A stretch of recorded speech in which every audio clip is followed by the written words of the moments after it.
on the Blockbuster Busters Halloween Havoc. Oh, damn. That looks terribly heavy, Erod. Do you want to give up? Never! Bring on the sparkly pricks! Nothing cheers me up faster than dusting some suckheads.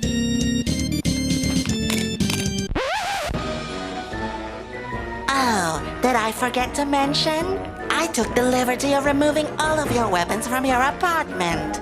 So you're going to have to face the latest installment of the Twilight Saga without your powers or your toys.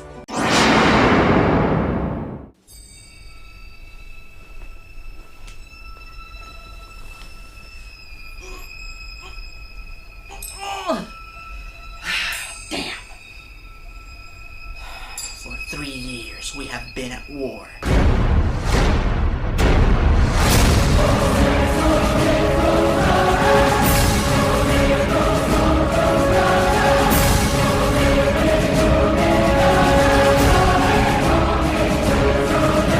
And now, I find myself powerless, outnumbered, and unarmed. My kind of odds.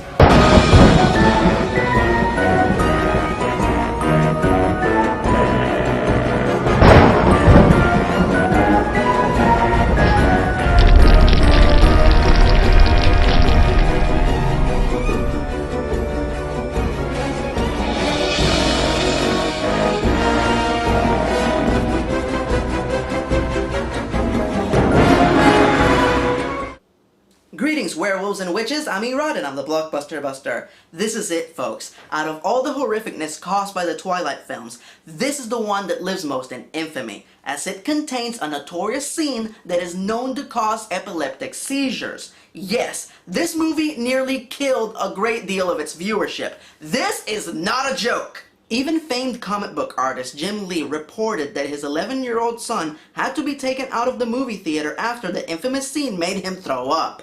Epilepsy is a serious condition. Even She-Rod herself suffers from it. And because I actually care about my viewers and I don't wish to cause anybody any harm, I will be skipping most of this scene when we get to it. Now, if you missed my reviews of Twilight, New Moon, and Eclipse, here's a quick recap. I think that I'm in love with you. Hair gel.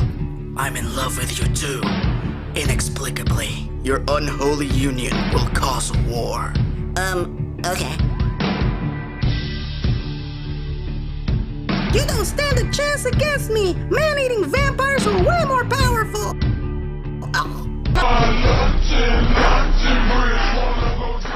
Yup, that's pretty much all that happened in the span of 3 films.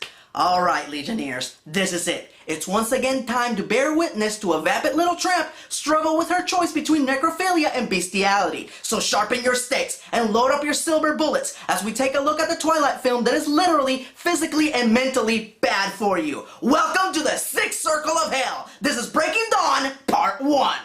So our movie begins with Deadpan McGee and Captain Whiny Pants getting ready for their unholy union. I mean, their wedding. And of course, no Twitard movie is complete without a sappy exchange between our 2 lame leads. How can I thank you, you mysterious black-clad hunk of a night thing?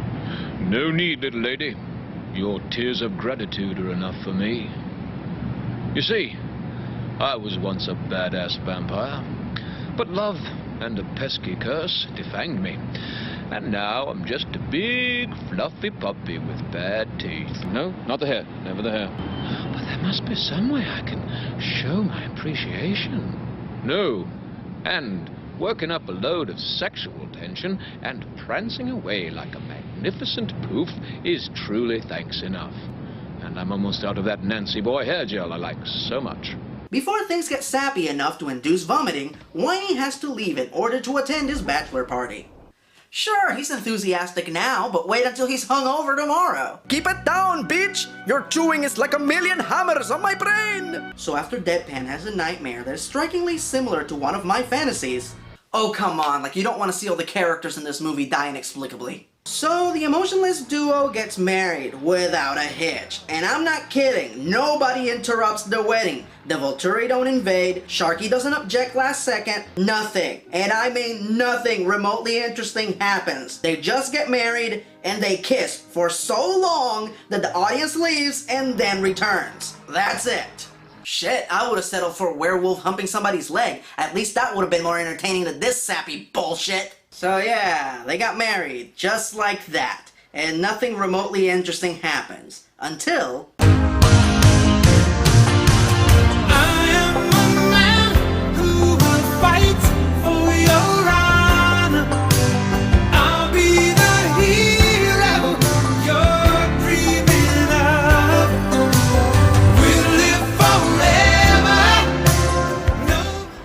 Sorry. I'm just trying to appreciate your last night as a human. It's not my last night. That's right. Apparently Deadpan has plans to wait until after her honeymoon to be turned into a vampire. Meaning that she plans to have sex with Whiny while she's still human. Which apparently is very dangerous. What, while you're still human? You can't be serious, Belle. Like, tell me you're not that stupid. Well, now that she's been informed of the danger by the guy who loves her enough to get his insides crushed for her, I'm sure that she's going to do the sensible thing and not postpone the honeymoon. Oh, she comes from a reverse universe. You get used to it. Ew, I used that ocean! So Deadpan wakes up the next morning after sexing it up and holy shit! What the hell did they do? You know, I'm not a sexpert or anything, but I think they did it wrong. I am like so basking in the glow of somebody who experienced sexual ecstasy last night. You are like so sexy right now that my loins burn with desire. Unfortunately, their sexathon is cut short when Deadpan finds out that only a few days after bumping uglies, she is already pregnant. Was Deadpan visited by a white light that wanted to experience the human life cycle in just a few days? Cause you know, that'll happen. In fear that the vampire birth will kill her in her frail human form, our personality-stricken heroes consider aborting the baby. So just to recap, our main character gets married at the age of 18, and right after, she contemplates having an abortion. Yes, this is the movie that everyone should take their 13-year-old daughter to see. Good job, moms of America! Good job! So after nearly an hour into the movie, do they officially establish the plot? And I'm not kidding. Up until this point, all they've done is get married and bang like bunnies. Ugh. So the dilemma is this. Not only will the vamp birth kill her, but she will be giving birth to a pure-blood newborn vampire. Meaning that it will have an unquenchable thirst for human blood the moment it's born. And harboring a people eater in their home would break the treaty that the sparkly pricks have with the wolfies, as the wolfies only allow the pricks to live on their land as long as they don't eat people. So the wolfie tribe put the pricks under house arrest, until they either kill or give up the baby. I have several issues with this plotline, all of which I've condensed into one. Now, if you push aside the fact that once again this dumb flighty girl is about to cause another war, there is still the fact that this is yet another plotline that Joss Whedon did first and did it better. In Angel, one of the evil vampires, Darla, becomes pregnant by mystical means, as vampires in their universe can't have children, because vampires are dead and they can't sustain life. Because this is a miracle birth, every bad guy in town wants the baby. So why is the baby worth protecting? Because it turns out that the baby is human and harmless to everyone, just an innocent being caught in the pointless war. Here, the war isn't pointless. The wolfies are just trying to keep the citizens of Forks safe from what they know ahead of time will be born a monster. So this dilemma has two very easy possible solutions. They can either kill the demon child, which is a danger to everyone, even its mother who it's killing from the womb, or they can leave Forks and go to a territory that is not protected by the wolfies and have the baby there. But no, war! If only they had some kind of a protector that could work as a liaison between the wolfies and the pricks. I am a man who will fight for your honor. I'll be the hero you're dreaming of. So now that Sharky is on their side, he comes to an agreement with Captain Whiny Pants. she dies,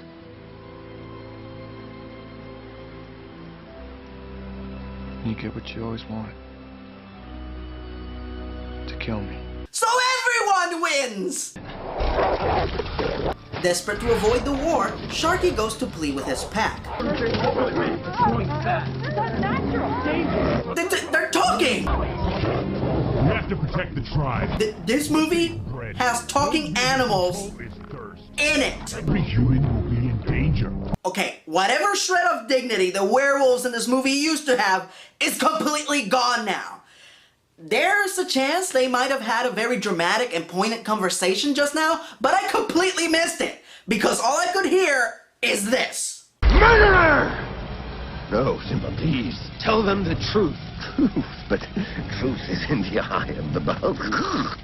All right. All right. I did it so they can hear you. I killed Mufasa. Oh, Ikris. So they run into an issue. They are out of blood to feed the demon child. So Sharky distracts the wolfies while Dr. Acula and Mom make a dash to get more O positive. And of course, now that the only vamp qualified to deliver the baby has stepped out, this is the moment when Deadpan goes into labor. Okay, so the following birthing scene is the one that gave people seizures. Again, I'm not gonna show it because I don't wish to harm anyone. Basically, the whole scene takes place from Deadpan's point of view as she's giving birth to the baby, and there are a few flashes of red and yellow right on the screen, which I assume is what gave people seizures and made Jim Lee's son throw up. If you've seen the scene and you just want to hear my take on it, personally, I found it really corny, and I thought it was a huge missed opportunity to juxtapose the birth, which is the giving of life, with the war, which is the taking of life. But hey, what the fuck do I know? I'm just a guy on the internet. The point of the scene is that the baby is born, and in spite of Whiny desperately trying to turn Deadpan into a vamp last second, she still dies. Wait. She died? Yeah!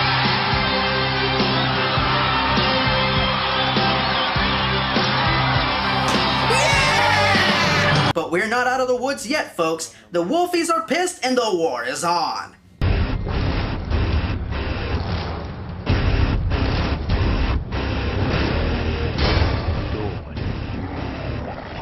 Sharky is the only one man enough to stop the slaughter, so he has no choice but to kill the baby.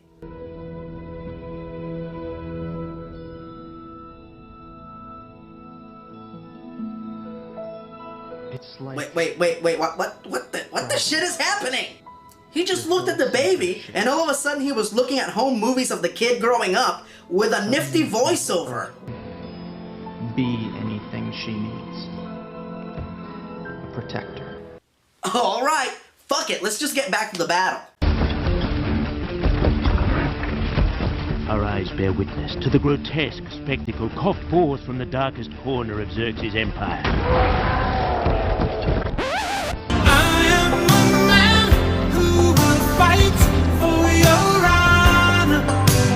I'll be the hero you're dreaming of. Damn it! What the hell is happening? Jacob imprinted. Why is he explaining aloud? They can't hurt her. Whoever a wolf imprints on can't be harmed. What? I thought that dogs could only imprint themselves on each other or on potential mates. On WTF, mofo! In an hour and a half, nothing fucking happens. And then when we finally get to the battle that the entire movie has been building up to, it's cut short with this bullshit? Oh, calm down, Erod. Just calm down. You know they're just gonna find a way to make it worse. Oh no. No, please, not her. Not her, please don't turn her into a vampire, don't.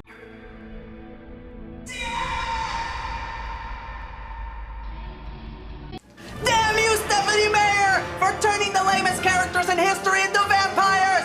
Damn you! Well, at least it's over. Oh, God. Yeah, this movie needed a post-credit ending.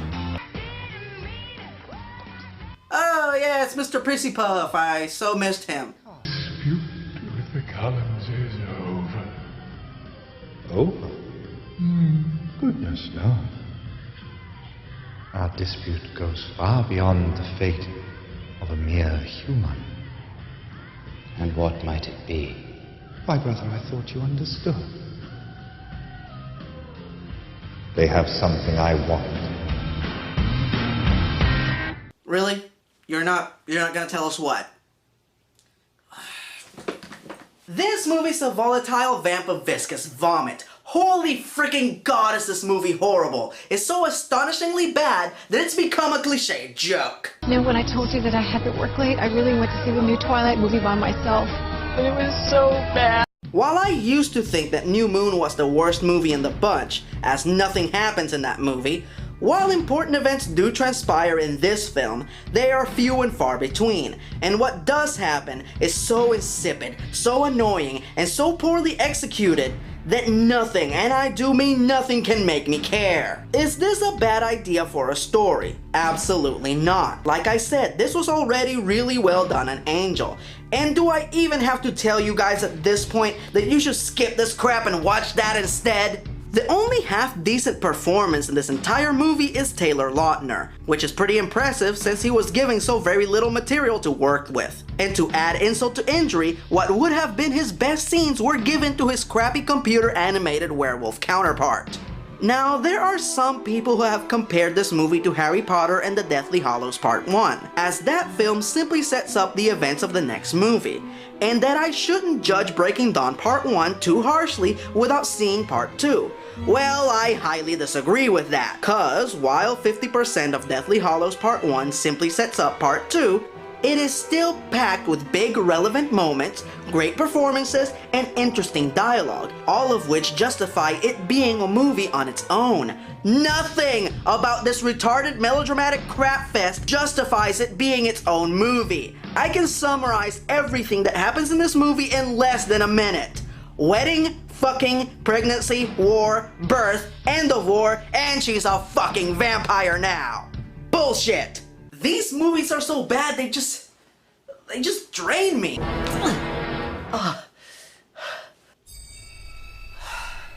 Looks like I win this year, Erod. No weapons, no powers, you have nothing left. I have one thing. A spell. Soul, shadow, darkness, and gloom. Those who trespass fear the power of the right hand of doom!